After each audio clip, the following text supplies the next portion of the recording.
ಮತದಾನ ಹಕ್ಕು ಕಳೆದುಕೊಳ್ಳದಂತೆ ಅಧಿಕಾರಿಗಳು ಕ್ರಮ ವಹಿಸಬೇಕು. ಮತದಾರರಲ್ಲಿ ಜಾಗೃತಿ ಮೂಡಿಸುವ ಕೆಲಸ ಅಧಿಕಾರಿಗಳು ಮಾಡಬೇಕು. ಅಧಿಕಾರಿಗಳ ಸಭೆಯಲ್ಲಿ ಸಿಎಂ ಡಿಕೆ ಶಿವಕುಮಾರ್ ಕೊಟ್ಟಂತಹ ಸೂಚನೆ ಇದು. ಬೇರೆ ರಾಜ್ಯಗಳ ಎಸ್ಐಆರ್ ಮಾಹಿತಿಯನ್ನ ಪಡೆದುಕೊಂಡಿದ್ದೇನೆ. ಕೇರಳದಲ್ಲಿ ಎಸ್ಐಆರ್ನ ಸರಿಯಾಗಿ ನಿರ್ವಹಣೆ ಮಾಡಲಾಗಿದೆ. ಎಲ್ಲ ಅಧಿಕಾರಿಗಳು ಬಾಕಿ ಇರುವ ಕಾಮಗಾರಿ ಪಟ್ಟಿಯನ್ನ ಕೊಡಬೇಕು ಅಂತ ಸೂಚನೆ ಕೊಟ್ಟಿದ್ದಾರೆ. ಈ ಜಿಲ್ಲಾ ಸೆಕ್ರೆಟರಿಗಳು ಕಂಪಲ್ಸರಿ ಹೋಗಿ ನೀವು ಡಿಸ್ಟಿಕ್ ಹೋಗಿ ಸುಮ್ಮನೆ ಲೆಕ್ಕಕ್ಕೆ ಬರೋದಲ್ಲ. ಆ ಡಿಸ್ಟಿಕ್ಕಲ್ಲಿ ಎಷ್ಟು ತಾಲೂಕುಗಳಿದೆ ಆ ತಾಲೂಕಿಗೂ ಹೋಗಿ ಅಲ್ಲೂ ಕೂಡ ರಿವ್ಯೂ ಮಾಡೋಂಥ ಒಂದು ವಿಚಾರಧಾರೆಗಳನ್ನು ತಾವಿಟ್ಕೋಬೇಕು. ಆ ತಾಲೂಕಲ್ಲೂ ಕೂಡ ಈಗ SIR ನಡೀತಾ ಇದೆ. ಈ ರಾಜ್ಯದಲ್ಲಿರೋಂಥ ಮತದಾನದ ಹಕ್ಕನ್ನು ಯಾರೂ ಕೂಡ ಕಳ್ಕೋಬಾರ್ದು. SIR ಎನ್ರೋಲ್ ಮಾಡ್ಕೊಳ್ಳಿಲ್ಲ ಅಂದರೆ ಅವನಿಗೆ ಎಲ್ಲ ಥರದ ಬೆನಿಫಿಟ್ಟು ಕೂಡ ಕಳ್ಕೊಳ್ತಾರೆ. ಪಾಪ ಅವ್ರು ನಮ್ದು ಓಟ್ ಇದೆ, ಎಲ್ಲೋ ಹೋಯ್ತದೆ, ಯಾರೋ ಮ್ಯಾಪಿಂಗ್ ಆಗಿದೆ ಅಂತ ಹೇಳಿದ್ರು, ಇವೆಲ್ಲ ಕೂಡ ತಪ್ಪುದಾರಿಗೆ ಇಳಿತಾರೆ.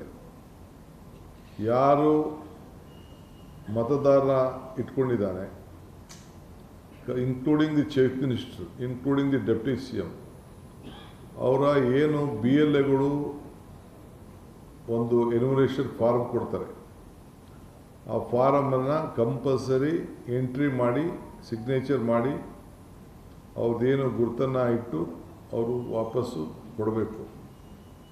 ಇಲ್ಲ ಅಂದರೆ ಈ ಲೂಸಸ್ ಇಸ್ ವೋಟಿಂಗ್ ರೈಟ್. ಇದನ್ನು ಎಲ್ಲ ಮತದಾರರಿಗೆ ನೀವು ಜಾಗೃತಿ ಮೂಡುವಂಥ ಕೆಲಸ ಮಾಡಬೇಕು. ಸೊ ನೀವು ಇದಕ್ಕೆ ಏನೇನು ಬೇಕೋ ಸಿದ್ಧತೆಗಳನ್ನು ಮಾಡ್ಕೊಳ್ಬೇಕು ಅಂತೇಳಿ ನಾನು ಹೇಳಿದ್ದೇನೆ. ಈ ಬಗ್ಗೆ ಡೀಟೇಲ್ಸ್ ಕೊಡ್ತಾರೆ ನಮ್ಮ ಪ್ರತಿನಿಧಿ ಸುರೇಶ್. ಇದೀಗ ನಮ್ಮನ್ನ ಜಾಯ್ನ್ ಆಗಿದ್ದಾರೆ. ಸುರೇಶ್, ಇವತ್ತು ಸಿಎಂ DKಶ ಮಾಡಿದಂತಹ ಮೊದಲ ಸಭೆ ಆಡಳಿತ ಯಂತ್ರಕ್ಕೆ ಚುರುಕು ಮುಟ್ಟಿಸುವಂತಹ ಪ್ರಯತ್ನ ಆಯಿತು ನಿಜ. ಆದರೆ ಅದರಲ್ಲಿ ಗಮನ ಸೆಳೆದದ್ದು ಎರಡು ವಿಷಯ. ಒಂದು, ಸಾರ್ವಜನಿಕರ ಕುಂದುಕೊರತೆಯನ್ನು ಆಲಿಸೋದಕ್ಕೆ ಹೊಸ ಸಚಿವಾಲಯ ನೇಮಕ, ಮತ್ತೊಂದು SIRನ ಸರಿಯಾದ ನಿರ್ವಹಣೆ ಅಲ್ವಾ?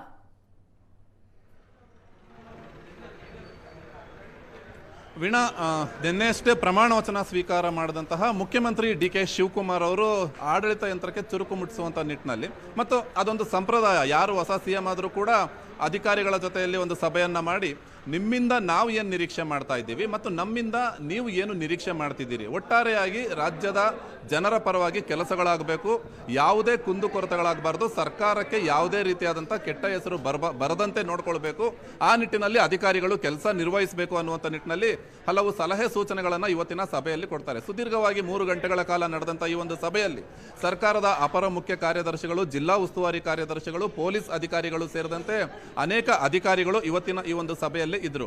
ಬಹಳ ಪ್ರಮುಖವಾಗಿ 2 ತೀರ್ಮಾನಗಳು ಇವತ್ತಿನ ಈ ಒಂದು ಸಭೆಯಲ್ಲಿ ಆಗಿರುವಂಥದ್ದು.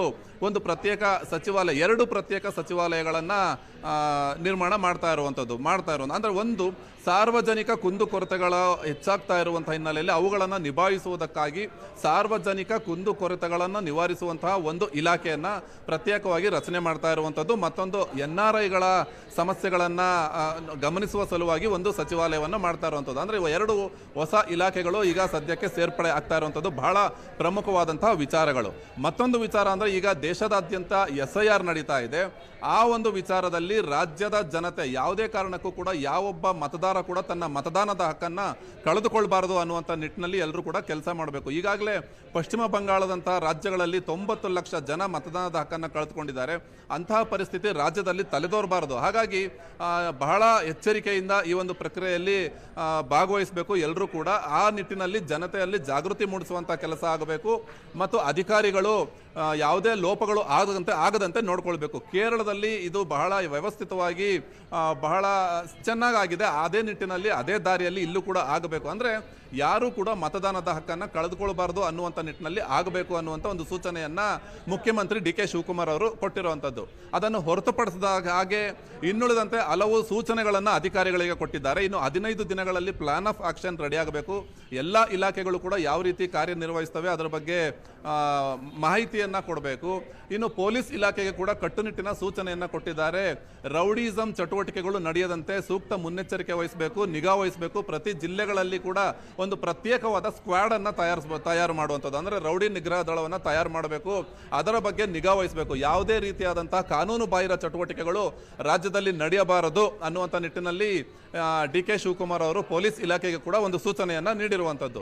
ಒಟ್ಟಾರೆಯಾಗಿ ಹೇಳಬೇಕು ಅಂತಂದ್ರೆ ಇವತ್ತು ಮೊದಲ ಸಭೆಯಲ್ಲೇ ಸಿಎಂ ಡಿ ಕೆ ಶಿವಕುಮಾರ್ ಅವರು ಬಹಳ ಪ್ರಮುಖವಾದ ವಿಚಾರಗಳನ್ನ ಪ್ರಸ್ತಾಪ ಮಾಡಿರುವಂಥದ್ದು ಮತ್ತು ಅಧಿಕಾರಿಗಳಿಗೆ ಯಾವುದೇ ರೀತಿಯಾದಂತಹ ಲೋಪದೋಷಗಳು ಆಗದಂತೆ ಆಡಳಿತ ನಡೀಬೇಕು, ಆ ನಿಟ್ಟಿನಲ್ಲಿ ಎಲ್ಲ ಅಧಿಕಾರಿಗಳು ಸಹಕಾರ ಕೊಡಬೇಕು, ಕೆಲಸವನ್ನು ನಿರ್ವಹಿಸಬೇಕು ಅನ್ನುವಂಥ ಸೂಚನೆಯನ್ನ ಇವತ್ತಿನ ಸಭೆಯಲ್ಲಿ ಕೊಟ್ಟಿರುವಂಥದ್ದು. ವೀಣಾ,